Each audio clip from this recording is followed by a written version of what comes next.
Hey guys, welcome back to episode 3 of Learning HTML, to my series. Now, in this episode we're going to go into a bit more depth. We're going to be learning about inline styling, formatting, and comments. So, let's get started.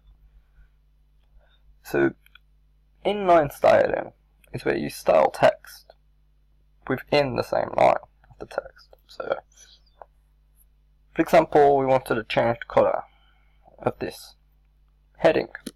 Within this heading, you would type star equals quotations, quotation. And then inside the quotations, you type your stylings. So, we're going to type color, colon, and then we're going to type in the color we want. So let's say we want red.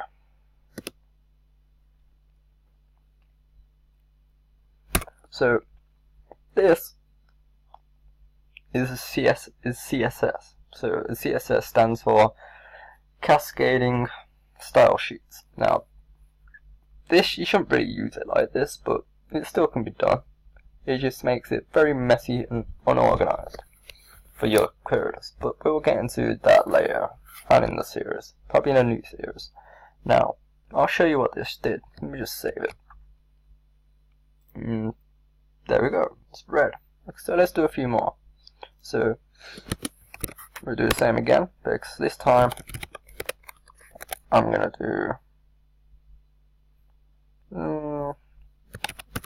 blue, and then the one underneath, and we'll do one more, and we'll do this one as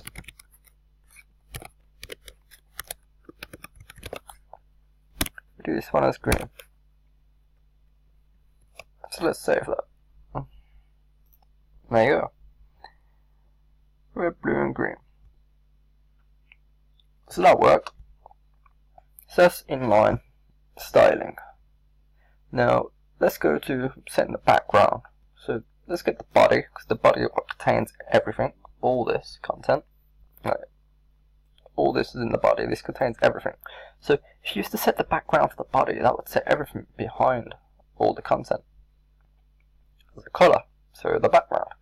We're going to do the same thing again. We're going to do a style, but this time we're going to type background dash color, and we're going to set it the color we want. But I'm going to do a light grey. Let's save that. There we go. There's now a light grey. Simple.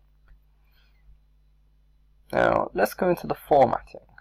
So now in formatting, this is where you pretty much change how the text looks. So let's say I want the text to look bold. So reduce these tags for bold. Simply a B. So if I save that, there we go, text is bold. Now I'll do a couple more. I'll do 2 more. Let's use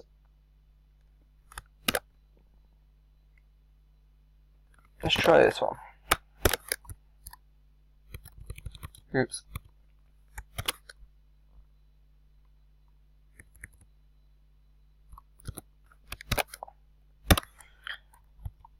Control save.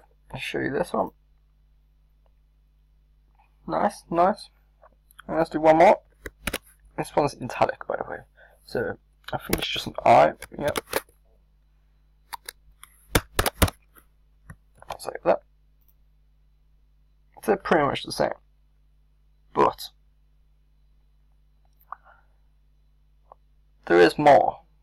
There are more styles. Well, there is more formatting, what they call it, what you can use than just the 3 I've used. I'll leave a link in the description where you can find them all.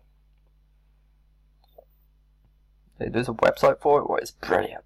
If you literally go to something called W3 scores, because obviously I don't expect you to remember every last little thing to detail.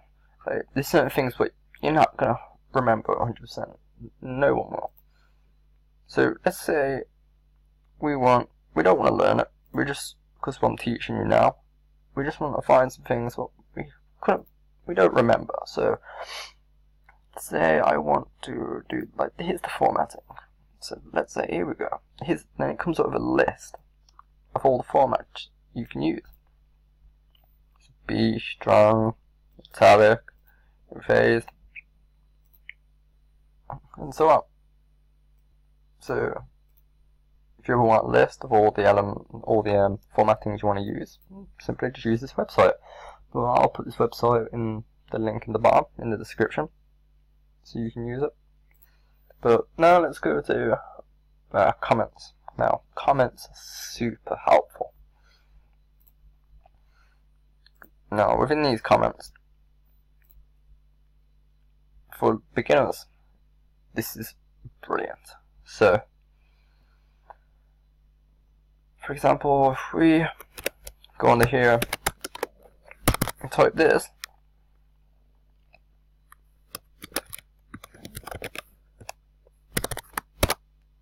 it's just a comment. This doesn't show up. If we save this, Control S, it does not show up in the web page. This is literally a comment, like a reminder, just to you inside your code, which is very helpful because you can type out examples of what you're doing. So headings. So now when you go back log your code and you look at this, you'll be like, so this is headings. It's very useful. For example, if we do another one, let's say for the buttons. So buttons. Now you know, when you look back at this, okay, the buttons, this is a button, okay. Or you could actually put, this is a button. And Control Save, and see, does it come up? It's just for the person looking at the text here. It's very helpful. Now, this is all I'm going to tell you in this episode. I hope it was helpful and you learned something. If you liked the video, please like and subscribe, and I'll see you in the next episode where we go into more depth about HTML. See you later, guys. See you in the next episode.